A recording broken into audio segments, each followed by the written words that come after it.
Age reveal! I'm going 40 years old. Ano ang iyong zodiac sign? Leo. Year of the Rat. If meron kang huhulaang tadhana, sino ito at bakit? Huhula ang tadhana. Siguro yung mga anak ko. Gusto ko kasi malaman ko ng future nila.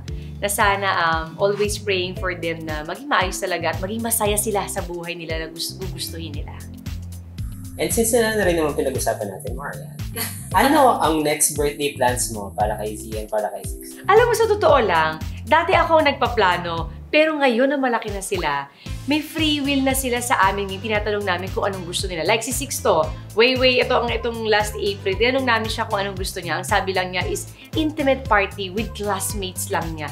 At saka konting cousins niya. At saka ang theme dapat is Ninja Turtle. So, yun ang binigay namin sa kanya.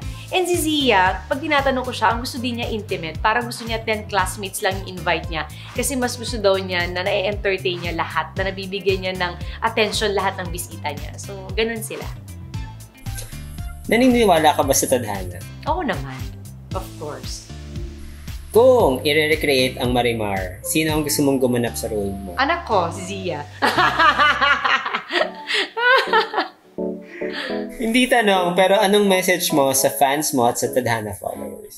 Siyempre, ang tagal na namin dito sa Tadhana at masaya ako na nagnanarrate ng mga kwento ng mga kababayan natin na OFW, yung mga na-experience sila. Dahil dito sa Tadhana, alam ko na marami tayong naibibigay na magandang aral kung paano natin i-handle yung buhay natin araw-araw at sana ipagpatuloy natin na tayo bilang tao, maging inspirasyon tayo para sa ibang tao.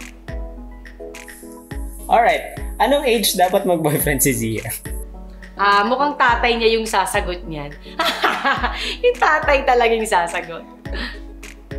Anong brand ng tsinelas ang favorite mo? Actually, palagi kong suot sa bahay, Crocs eh. Comfortable kasi siya. Oy, walang walang advertising something, pero komportable ako sa kanya.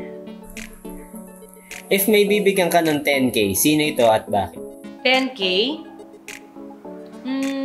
Split na lang. Split na lang.